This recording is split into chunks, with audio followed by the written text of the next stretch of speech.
बिहार के जिस भी परिवार के पास सरकारी नौकरी नहीं है, ऐसे हर परिवारों को एक नया अधिनियम बना करके अनिवार्य रूप से उन परिवार में नौकरी जो है दी जाएगी।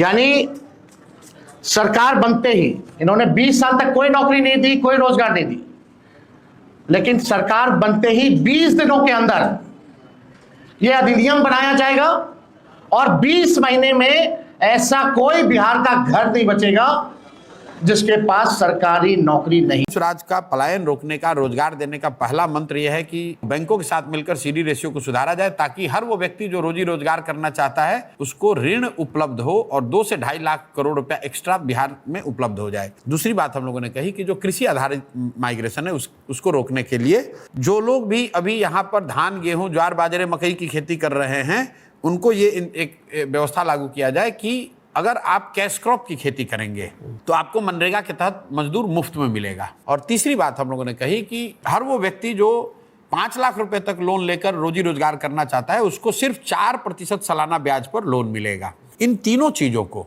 एक सीडी रेशियो को सुधार कर 2 से 2.5 लाख करोड़ रुपया एक्स्ट्रा मुहैया कराया जाए, दूसरा मनरेगा को कृषि से जोड़ दिया जाए, और तीसरा हर वो व्यक्ति जो रोजी रोजगार करना चाहता है उसको 4% सालाना ब्याज पर पूंजी उपलब्ध करा दिया जाए। इन तीनों चीज़ों को जब हम लोगों ने सिमुलेट किया, इकोनॉमेट्रिक्स में उसको लगाइएगा, देखिएगा तो आपको पता चलेगा कि इससे करीब 40 से 50 लाख नए रोजगार के अवसर पैदा हो सकते हैं। वही जनस्वराज का मंत्र है कि साल भर के अंदर पलायन बंद। 5 साल में 50 लाख या एक साल में? पहले साल में, एक साल में प्रशांत किशोर 50 लाख लोगों को रोजगार दिला देंगे। बिल्कुल।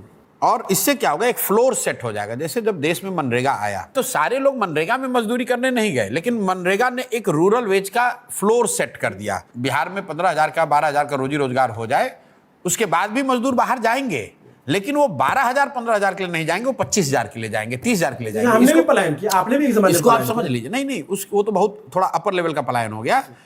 अभी क्या हो रहा है कि जैसे गुजरात में, अगर गुजरात का आदमी उसी फैक्ट्री में काम करता है तो उसको 21,000 रुपये मिलता है। अच्छा। बिहार का आदमी जाके काम कर रहा है तो उसको 12,000 में ही, 15,000 में ही निपटा रहे हैं, इसलिए कि यहाँ का आदमी इतनी गरीबी है उसको कुछ नहीं, वो कहता है भाई मैं 12,000 में भी काम करने को तैयार हूँ। तो जैसे ही हम लोग 20, 25, 30 लाख लोगों को यहाँ 12-15,000 रुपये का रोजगार कर देंगे तो एक फ्लोर सेट हो जाएगा, ताकि अगर वो बाहर भी जाएगा तो उसकी आमदनी बढ़ेगी, वो 20,000 रुपये के नीचे, 30,000 के नीचे काम नहीं करेगा। स्कूल का बस्ता छाप पर बटन दबाएं, जन स्वराज को विजयी बनाएं।